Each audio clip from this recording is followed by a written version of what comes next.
I'm Dr. Mary Rensel. I'm a neuroimmunologist and also boarded in integrative holistic medicine. I want to let you know that something happens when you turn 50. I don't know what it is, but it changes a lot of things. One thing it changes is suddenly peer pressure doesn't matter as much as like taking off a coat. You just like you feel lighter and you kind of think about what do I really want to do? It doesn't matter what other people think anymore. That's a nice feeling. And then also, the other thing that changes is you can kind of see the end of the career. You saw the beginning, and I've been working for 25 years as a neuroimmunologist. And now you can kind of say the R word, the retirement word. There's a beginning and an end to the career. Okay, so what have I done in this time? So I've raised 4 kids nearly. I still have a few in the house, one left, and some kind of coming and going. I've been practicing for 25 years. Your perspective changes. Is there anything I haven't done I want to do? Because I see there's an end in sight, right? So I had a big meeting with my boss and one of my bosses, and he said something like, "Yeah, it's too late for you to really get any kind of leadership positions or anything." Too late. I'm only 52. That was when I was 52. Too late. Hmm. I disagree.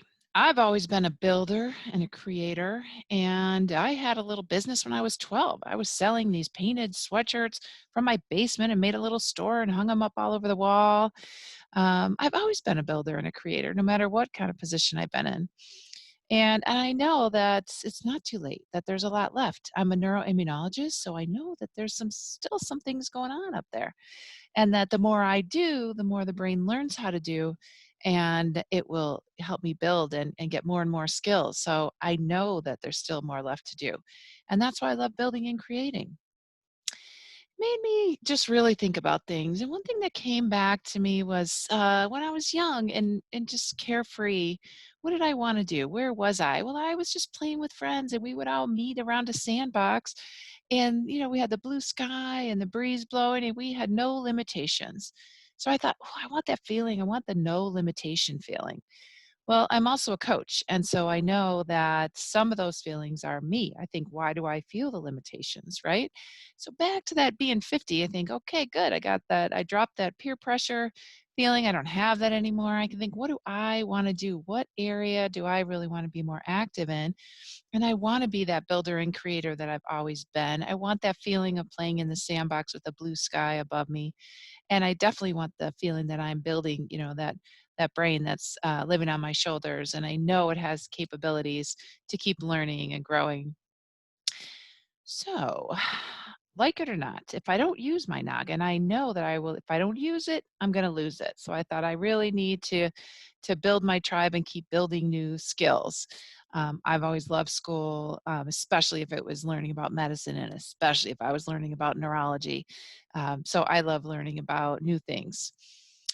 The one thing I know, and we know through medical studies, is that our tribe matters, right? So our social connections, our network, the people that we keep closest to us really matter. It matters for our medical health. It matters for our professional health, and professional levels. So our tribe matters. Our social connections, our network is our net worth. So how do I build that? That's what I was thinking. So I read a book called Design Your Work Life, and it really recommends a couple steps. And one of them is just get curious. How do things work? Who's doing what? So I was asked to speak at a meeting of professional women in town, and I connected with many, different women from different areas of business. And I started meeting regularly with one, and we thought, what could we build together? So we ended up building a course, and we gave it away for free during COVID for healthcare workers. And then, over the last year or two, we also built our own Ocean 11 team, meaning that we got professional women with different backgrounds, so that we could have all different perspectives and backgrounds and put together a team just to help us learn new things and build and still create. So that's been great. We call that our reach group, and we've had a lot of fun with that. But I thought, oh, I really need to be around more builders, and I always have been interested in learning about business because that's an area I just am not very familiar with. I just haven't ever started my own business except when I was 12. And since then, I really haven't started my own business. I've always been an employee. So one thing has been great is I love to learn, and I listen to a podcast called EntreMD. Say that sounds like a fun name. So I listened to that, and the concept of Dr. Una was that we need to professionally develop ourselves and be our own CEO, which I completely agree with. And I've always been big and kind of learning new things, but also to get some new skills as we go, and then to be again to reevaluate your tribe and who do you keep around you. So I decided to listen to that podcast, and she was going to have a live event. I thought, well, that would be crazy. I've never been to a business event for physicians. That would be really something new for me. So I was going to go, and she lives in Atlanta, so does my sister, and it was going to be in June of 2020, and that would have been so nice because I could have connected with my sister and her kids. And instead, COVID hit. Pause, right? A lot of things shifted. I had 4 kids back in the house. Work was different, many new concerns. So, had a few months of that, took a deep breath, and I thought, I can't go to that event. She can't have that event because of COVID. That's too bad. I was thinking I might go. So I kept listening to her podcast, and then she changed it to a virtual event. So then I thought, maybe I'll do that. That'll be interesting. I'm not so thrilled with being on Zoom longer, but I think I'll try it. So I attended her virtual morning, and it was really interesting, and it was exciting to increase my tribe because I met people who are doing amazing things in medicine or outside of medicine. And it was, just amazing to see and really encouraging. And at the end, she said, I'm going to start a business school for doctors so you can keep learning some new skills. And I thought, what? Little butterflies, because I knew it was new. And I thought, I might do that. That would be really exciting to be around the builders.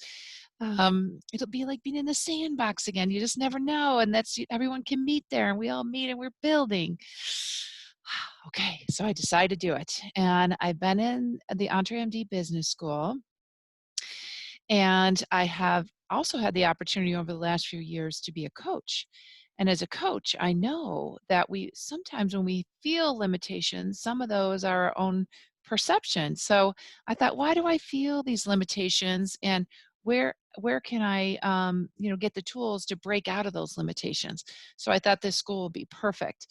And when I was designing, like, where would I like to be active? What can I do as a neuroimmunologist and a coach? And I thought a lot of the teachings that I've heard as coaches, they say, well, change your mindset, change your mindset.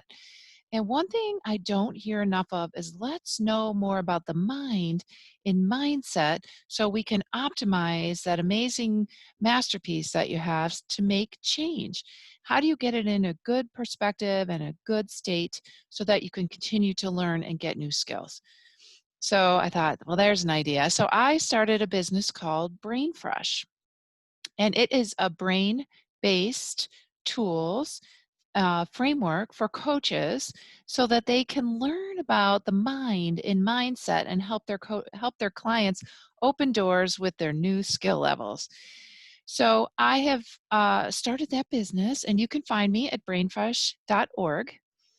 And I would like to give you a few tips as a new possible business owner, or to increase your own professional skills because you are the CEO of you.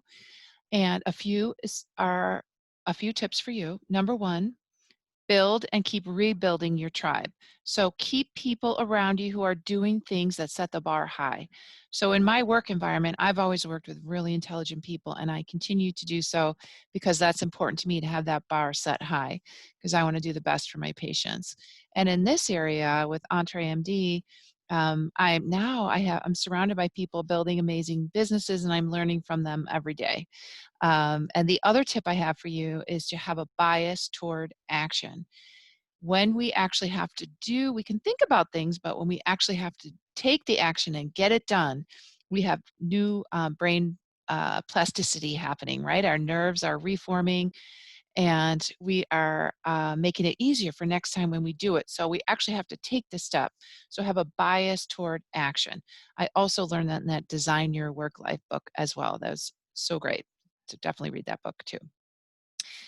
So coaches out there, just imagine that your clients are just opening doors and moving forward and having so much success, and you're building a business full of really successful clients because you've learned some new brain-based tools through BrainFresh. So I got you. So just connect with me, brainfresh.org, and we'll just keep moving your clients forward. Stay well.